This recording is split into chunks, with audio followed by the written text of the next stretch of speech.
Hey y'all, and welcome to another video. As you've probably seen from the title of this video, this is going to be about Summer-ween reading, and I just have to preface this with we are currently in the middle of a giant heat wave, and it looks like a thunderstorm is about to break directly overhead. There's been a lot of thunder. It's been a bit loud, so the lighting might get weird.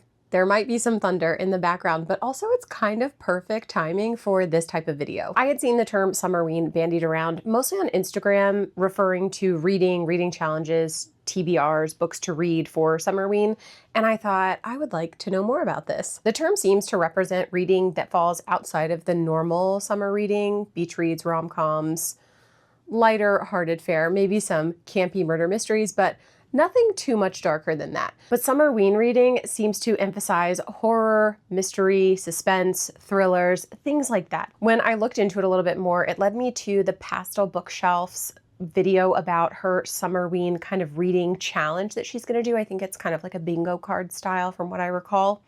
And that led me to what I guess is the original Summer-ween Readathon by Gabby Reads. It is a set amount of time in July. I think it is a week or 6 days where you read as many of these books that you can. From the Pastel Bookshelf, she had sort of created this prompt card and you could check off books that fit into those categories as you went. And I think, I could be wrong, but I think hers was the full month of July. I'm obviously not going to participate in the readathon. I just don't currently have the capacity for it, and I don't think I would be very good at sticking with the list, but I really wanted the excuse to put together my own list of Summer-ween reading. I have 11 books here that I want to talk to you about, and it's just another excuse to put together one of these hyper-curated TBR lists using the books that I already own. Starting off with what seems to be kind of the norm for me in these videos, I do have a nonfiction book, and it is The Science of Murder, and then the tag is The Forensics of Agatha Christie. This book explores the science and forensics behind Agatha Christie's works in a time where there was not an awareness of forensics or things. So this is a science-based deep dive into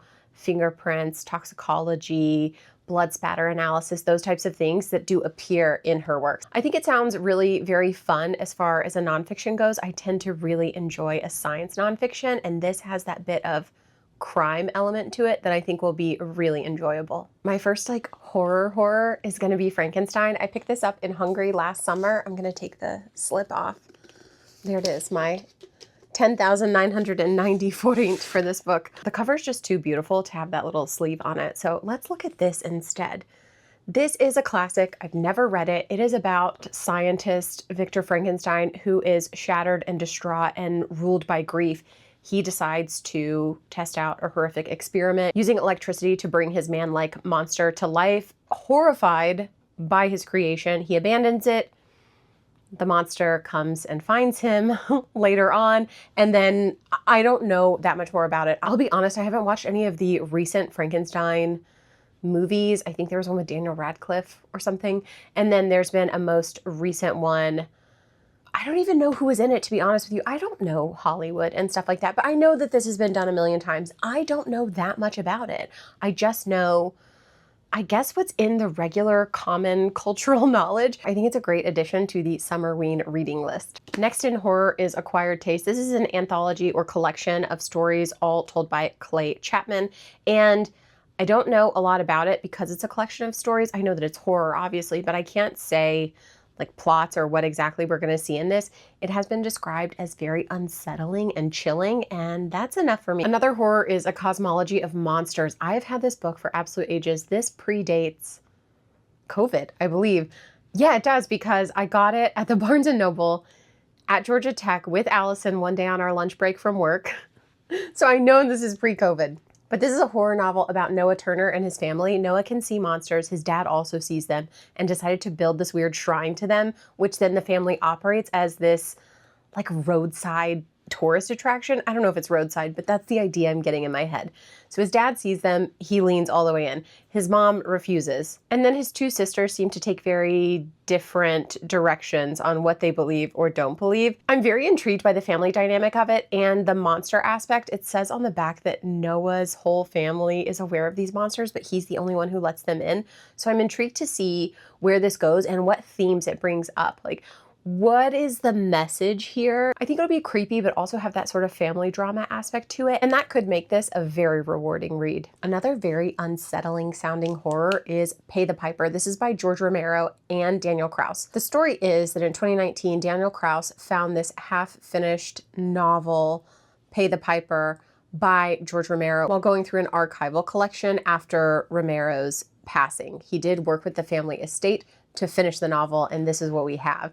It is set in Alligator Point, Louisiana. Population 141 people, and our main character Renee has heard about this murderous entity called the Piper who takes away children. It's just always been kind of an urban legend around the town. Things start to become a little more real when children start disappearing and turning up really horrifically slain. In stories like this, there's usually a line between reality and the legend, and I think obviously there's probably going to be some sort of supernatural and evil entity in this because it's hinted at, but I do think it will be interesting to see what the truth is and how far it falls between that sort of reality and the urban legend that everyone sort of knows. Another collection, and the first Josh Malerman that I ever bought, is Goblin. This is a set of 6 novellas, and each of the stories reveals a secret about this mysterious small town called Goblin, with stories about magicians and zookeepers and big game hunters all centered and anchored in this town of Goblin.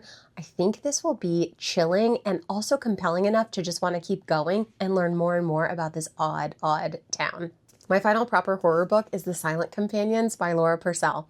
I hunted this one a little bit. Okay, it took me a while to find it, and this is a recommendation that Alice is always talking about.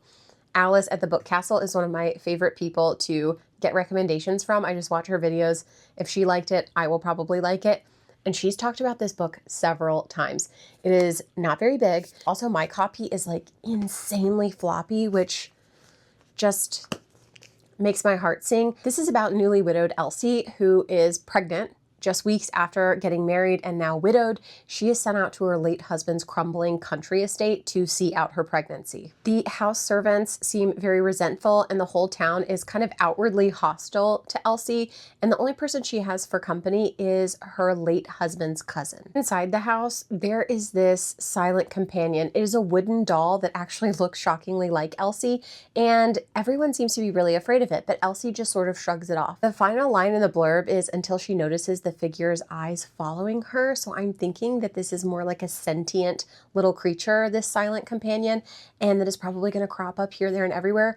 I think this is going to scare the pants off of me a little bit, and I'm just going to have to read it in the daytime. Perfect for summer reading, maybe out by the river with lots of people around so I don't get too scared. I thought something fitting for this video would be my very first Miss Marple, and that is The Murder at the Vicarage by Agatha Christie. I've never read the Miss Marple books, but I have sure been collecting these. I think they're William Morrow through HarperCollins, like floral designed covers for a couple of years. This first installment is about a small English village set in the countryside and the most hated man who lives in that village. Everyone, even the vicar, wants him dead, and what do you know? He just so happens to end up dead, shot in the head, in the vicar's office. There are no shortage of suspects, and sweet Miss Marple has to noodle it out. So I'm really excited to jump into this. I've been wanting to for quite a while. I have so many of the series that has been weighing on me a little bit, and I think Summer-ween is a really good time for a fun thriller mystery like this. Another sort of suspenseful mystery thriller is The Deep by Alma Katsu. I've had this for over a year, and I've gone back and forth in that time wondering, do I really want to read this? But every time I read the back cover, I am pulled right back in. This is about the Titanic, but not the Titanic disaster that we know. It's about a sinister force that the passengers on the Titanic seem to feel and try to identify before disaster struck, and of course the story we know played out. They thought that there was something sinister haunting the ship, but they obviously weren't able to see that investigation all the way through before the Titanic sunk. Our main character is one of the survivors from the original Titanic disaster, and she is on the sister ship, the Britannic, which has been now converted into a hospital ship. There she runs into a soldier who is actually a survivor on the Titanic disaster, and she's very excited to meet him as a fellow survivor. Unfortunately, the more she gets to know him, the closer they become. It's bringing up those deep buried feelings she had in that sinister happening on the Titanic. And I think that they might soon discover that that terror is not quite over. So something sinister, something probably maybe like paranormal happening here. I'm not usually a historical fiction fan.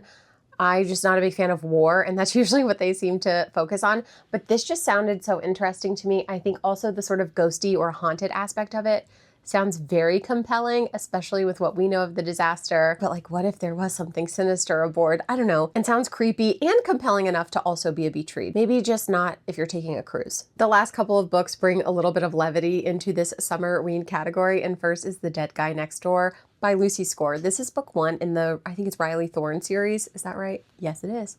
She is a clairvoyant who really just calls her visions hallucinations, and her mom tries to compel her to use her gift to get ahead. She's divorced, she has elderly roommates, and she's completely broke. One day, a private investigator shows up at her front door looking for her neighbor. The neighbor winds up dead, and Riley ends up being the main suspect. So I think she's gonna have to use her gift to try and get herself out of this by actually solving the crime. And then I think the private investigator, Nick, is gonna be like a love interest for her. Not 100% sure, but the series is still moving. And I think Lucy Score just very recently announced that there's gonna be a Christmas installment in the series. I think at this point we're 3 or 4 books in, I don't know. It just sounds a bit like one of those cozy mysteries with a dash of romance. And finally, a more recent acquisition is Undead and Unwed. This is about a vampire woman who is kind of sick of her dead-end job at a blood bank and spends most of her time when she's not at work watching Hallmark rom-coms. Through her stolen identity, ends up inheriting this house in Vermont. She also takes her companion, which I think is a reanimated dead cat. I don't care. I'm not judging. I'm not judging. She inherits a fixer-upper home in Valentine, Vermont. She's determined to turn this picture-perfect town into the setting for her rom-com dreams to come true with the local Christmas tree farmer. But I think there's like some community situations, small town problems, right? And then also her ex-boyfriend Vlad shows up, who's also a vampire. So I think there's going to be a lot of shenanigans, probably some good banter, a lot of tomfoolery, and a really sweet rom-com at the end of the day. Let's hope. I think our vampire Tiffany is going to have to do a lot of growth and self-discovery to find out what she really wants from this life and to make it happen. And just reading a little bit more about the author, Sam Tshida, I think this is going to be very funny. So those are all of my picks for the Summer-ween Readathon reading challenge. It's really just the spirit of Summer-ween that was calling me to do this, and I think I might just kind of squeeze them into my Summer TBR, which is currently living back here, and then the books that I really want to get to soon. It's constantly growing, so why not just add them to the mix and see what we get up to? The goal is always to read as many of these books as I can, but I'm not going to hold myself to any hard and fast rules. I would love to know what you're planning to read this summer, and if you're planning to do any sort of Summer-ween challenge or just be inspired by the spirit of Summer-ween and read something kind of creepy, maybe a little bit gory, maybe a little bit scary, maybe a little bit suspenseful. Thank you so much for watching, and I will see you in the next one. Bye!